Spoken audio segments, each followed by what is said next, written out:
Hey guys, Brandon here from Adventure Archaeology, and today we're headed out to one of my favorite creeks.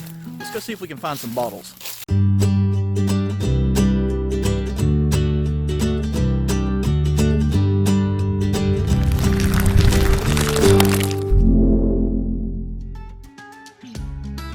The creek I'm heading to is one of the harder creeks to get to.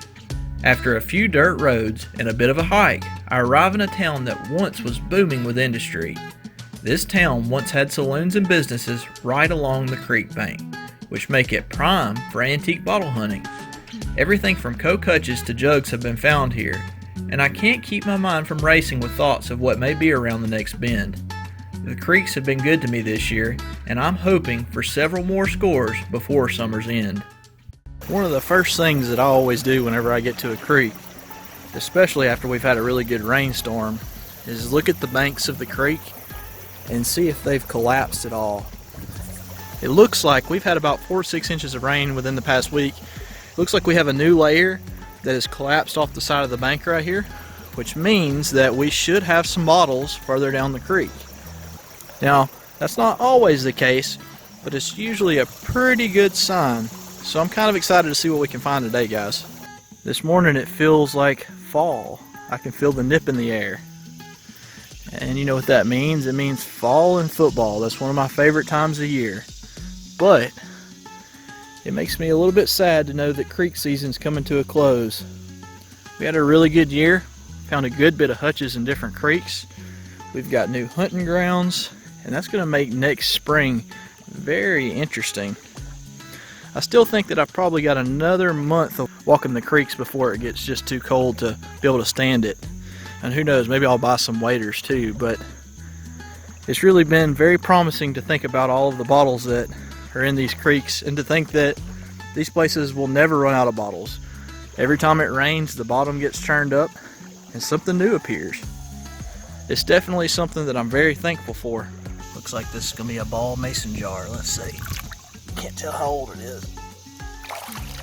Oh, it's a newer one. It is a newer one. It's alright though. Definitely new stuff is washed up though. Check this out right here, guys. This is different.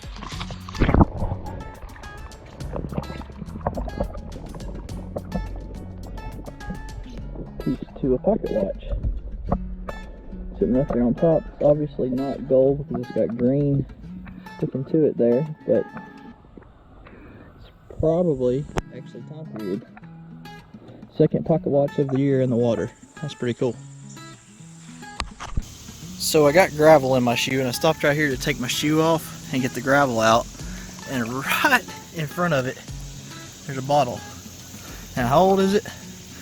I don't know. Wasn't old. It was an ACL Royal Crown. And for those of you that don't know, ACL stands for Applied Color Label. That's alright though. Got me excited for a second. First good soda piece of the day. That is a Pioneer Bottling Works. And that's one of the nice slug plated ones. Got a train in the background that's probably drowning me out, but that's okay. Check this out. This may be the biggest insulator I've ever seen. I bet it weighs 20 pounds. This thing is a monster. I hate it's broke in one way, and another way I don't, because I had to carry that sucker out of here. That's crazy.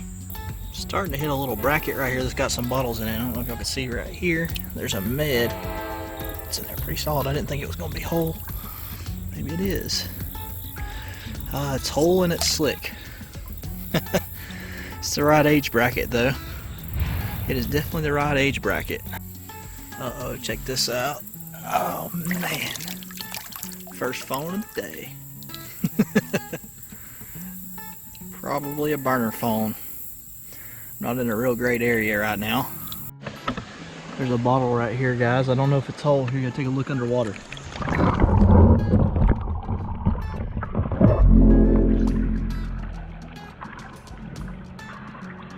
Oh.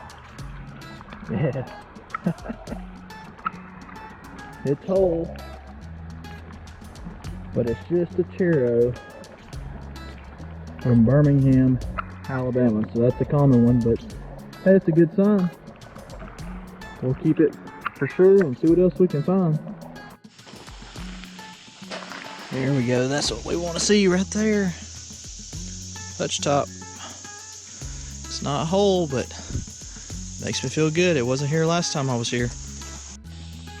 Here's one that's broke, it looks like, but I'm going to put you under and let you take a look at it anyways.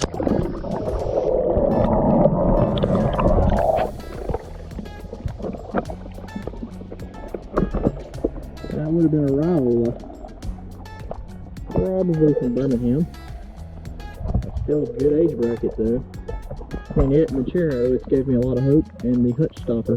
But there's going to be something good here today. Another bank bottle. And this was laying right here. It's got a little bit of water in it.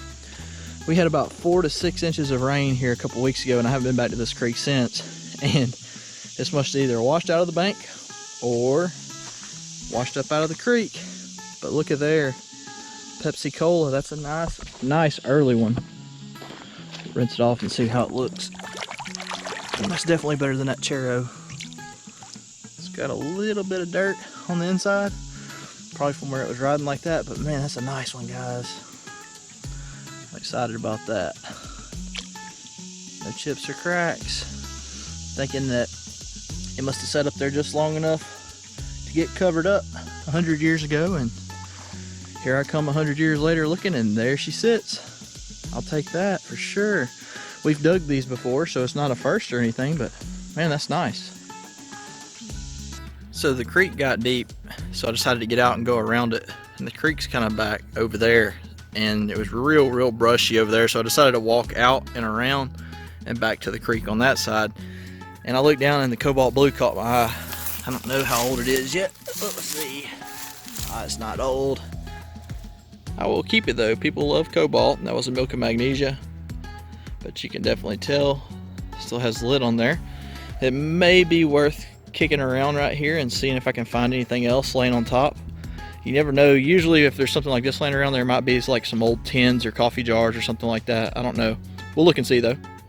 I'm about 100 feet from where I just found that cobalt bottle, and as I was walking I heard something squeak, and it was the pine straw on the glass of this California fig syrup bottle.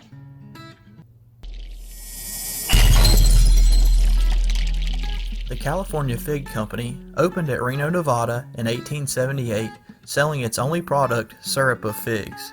The firm had a rocky beginning, reorganizing twice before it achieved success with the final 1897 corporation.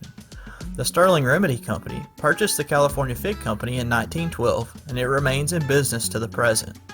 California Fig packaged its products in a total of 6 different embossed bottles, as well as at least one variation used in England. In addition, the different incarnations of the firm used generic bottles with paper labels both before and after the adoption of the embossed containers. An apparently common phenomenon in remedies successful enough to remain popular from the 1870s to the 20th century. Like all long-lived medicinal containers, the bottles used for California fig syrup evolved through several stages of embossing, as well as through different manufacturers.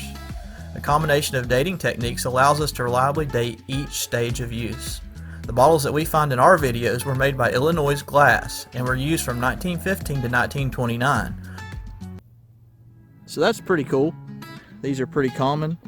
There's a good bit of variations of this bottle, and we've dug a good bit of them while at the local dumps, but it's always nice to find a 1920s bottle just laying right on top of the ground. I will take that any day. And on this episode of Name That Car Part, I'll give you a hint. If you don't know what this is, I worked in a high-performance clutch shop for years. So, tell me below, what is it? Here's a bottle right here. Can't tell how old it is. Let's see together. Well, crap. Looks like it's just a sauce bottle. Alright guys, I'm gonna call it a day. It got hot really quick. It's probably about 95 degrees. The truck says 104, but I know it's not quite 104 degrees. It's hard to believe that creek season's about to come to a close with temperatures like this, but by October 1st, it's gonna be getting cold enough at night that the temperature in the water is gonna be not exactly comfortable. We might buy some waders and continue to go out. I'm not for sure yet. If y'all want me to do that, please let me know in the comments below. Right now, I want to take just a second, though, to thank all of the new subscribers for coming on board. We just broke 9,000 subscribers. I would have never thought being a crazy Alabama boy looking for bottles would be entertaining to people, but apparently it is. I truly appreciate everybody that comes back week after week. We wouldn't be here without y'all supporting us. You really keep us going. It's not always about the finds that we find. I like taking people for a journey, whether it be via history or just the trek along the way while we're out exploring. So I just want to thank everybody. I mean, it really means a lot. If you enjoy this video, be sure to leave me a thumbs up below. But for now, we're going to go ahead and close out, and we will see you in the next video.